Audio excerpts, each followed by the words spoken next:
प्रश्नावली 1.1। पहला प्रश्न है, निम्नलिखित प्रत्येक में गुणन के अंतर्गत उपयोग किए गए गुणधर्म यानी गुण का नाम लिखिए।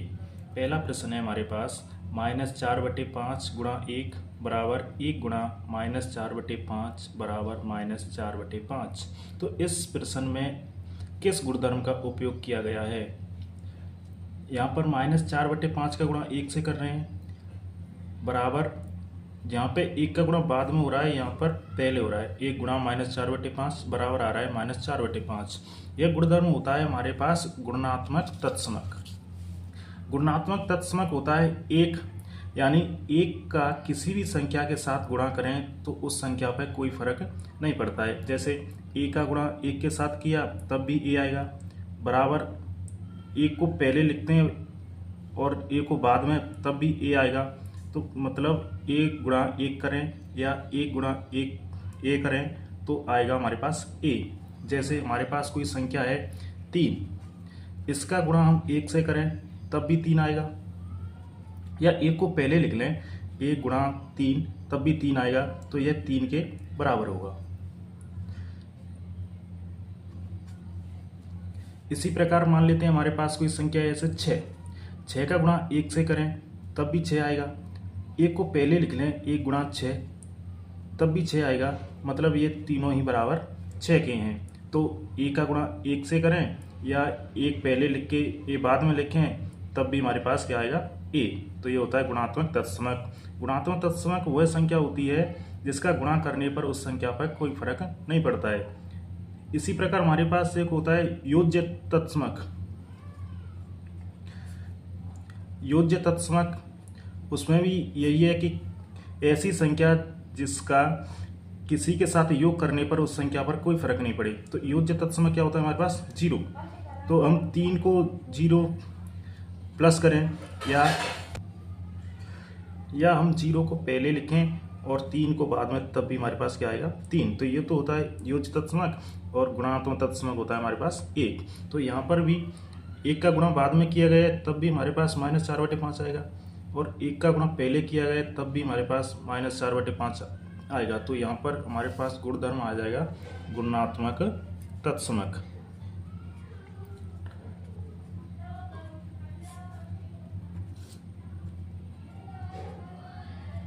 ये हो जाएगा पहले का उत्तर। दूसरा प्रश्न है -13/17 गुणा -2/7 बराबर -2/7 गुणा -13/17। इसमें किस गुणधर्म का उपयोग किया गया है? तो इसके लिए हमारे पास गुणधर्म होता है क्रम विनिमेयता।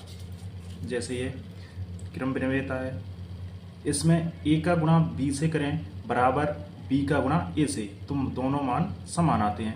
यहाँ पर a पहले है b बाद में, बराबर यहाँ पर b पहले और a बाद में। जैसे हमारे पास कोई संख्या है 2, मान लेते हैं हम a बराबर 1 है 2 और 1 है b बराबर 5। तो हम इसे लिख सकते हैं 2 गुणा 5। ये मान होगा हमारे पास, अब 5 को पहले लिखें तो 5 गुणा 2। तब इसमें क्रम विनिमेयता नियम लगाए। जैसे हमारे पास a बराबर है कोई संख्या -13/17 और b बराबर है -2/7। तो हम a को पहले लिखेंगे इसके हिसाब से, तब हम लिखेंगे -13/17 गुणा b को लिखेंगे, अब b का मान है -2/7 बराबर, अब हम लिखेंगे b को पहले, तो b है हमारे पास -2/7 गुणा, अब a हमारे पास -13/17। तो यही हमारा प्रश्न है। यहाँ पर a का मान है -13/17 गुणा b का मान है -2/7। अब इसमें b को पहले लिख लिया है और a को बाद में, तो ये गुण कहलाता है हमारा क्रम विनिमेयता। तो इसमें गुणधर्म हो जाएगा हमारा क्रम विनिमेयता गुणधर्म। इसमें लिया है हमने क्रम विनिमेयता गुणधर्म। तो इसमें हो गया हमारा क्रम विनिमेयता गुणधर्म। तीसरा प्रश्न है -19/29 गुणा 29/-19 बराबर 1। इन दोनों का गुणा किया गया है तो हमारे पास उत्तर आया 1।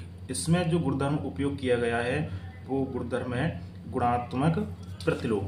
ये गुणात्मक प्रतिलोम हमारे पास से होता है कि कोई संख्या मान लो हमारे पास a है, उसी का गुणा उस संख्या को पलट कर दें तो हमारे पास उत्तर आता है 1। और एक हमने पहले प्रश्न में देखा था क्या है हमारे पास गुणात्मक तत्समक। तो गुणात्मक तत्समक लाने के लिए संख्या से जिस संख्या का गुणा किया जाता है वो संख्या होती है हमारे पास गुणात्मक प्रतिलोम। जैसे हमारे पास कोई संख्या है 5, अब 5 का गुणात्मक प्रतिलोम क्या होगा, वो होगा इस संख्या को पलट गई तो 5 गुणा 1/5। तो यहाँ 5 से 5 कैंसिल हो जाएगी और बचेगा 1। तो 5 का गुणात्मक प्रतिलोम होगा 1/5। इसी प्रकार मान लेते हैं हमारे पास कोई संख्या है 3/4, इसका गुणात्मक प्रतिलोम निकालें हम तो वो इस संख्या को पलट के आएगा। तो पलटेंगे इस संख्या को तो वो हो जाएगी 4/3।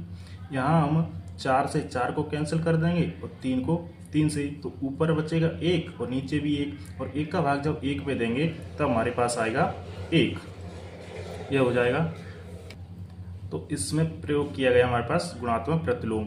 जैसे हमारे पास मान लेते हैं कोई संख्या है -19/29, इसको पलट के हम इसमें गुणा कर देते हैं, वो हो जाएगी 29/-19। तब हमारे पास आना चाहिए 1। तो हम जब 29 से 29 को कैंसिल करेंगे और -19 से -19 को ऊपर 1 बचेगा, नीचे भी 1, तो 1 का भाग 1 में देंगे जब आएगा 1। तो इसमें प्रयोग किया गया है हमने गुणात्मक प्रतिलोम। यही हमारा प्रश्न है -19/29 गुणा 29/-19 बराबर 1। तो इसमें प्रयोग किया है हमने गुणात्मक प्रतिलोम। गुणात्मक प्रतिलोम।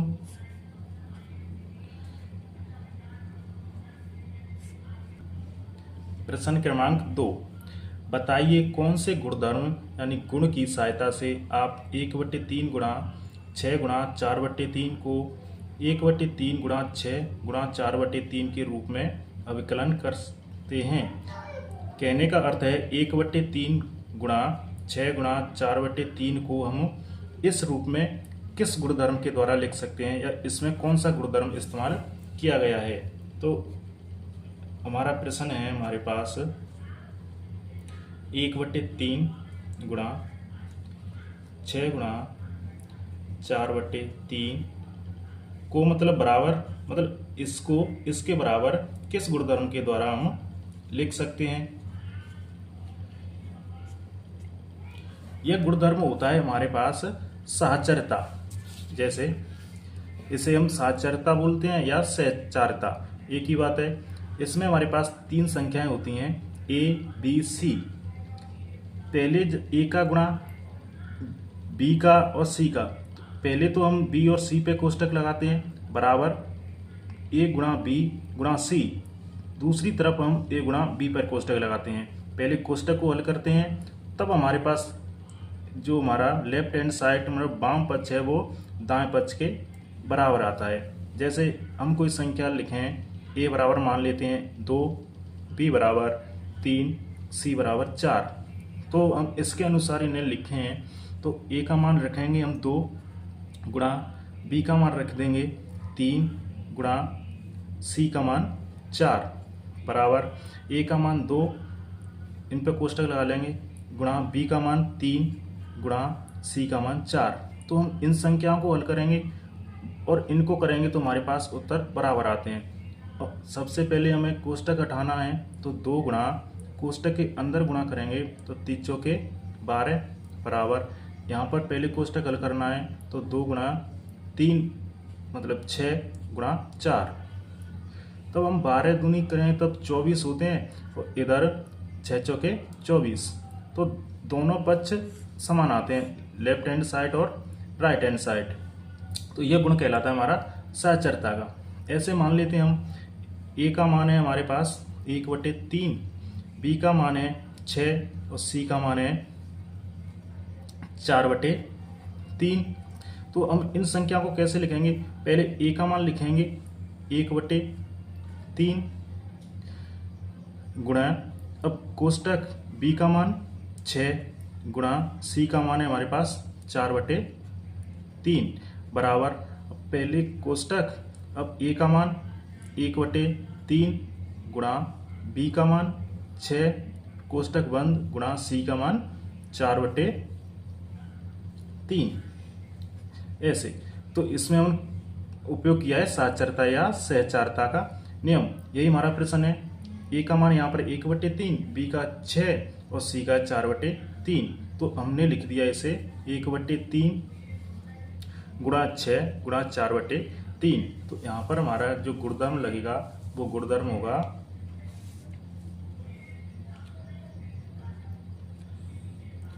साहचर्यता, या इसका दूसरा नाम लिखें तो वो होता है सहचारिता गुणधर्म। तो इस प्रकार हमारे पास जो प्रश्नावली 1.1 है वो समाप्त होती है।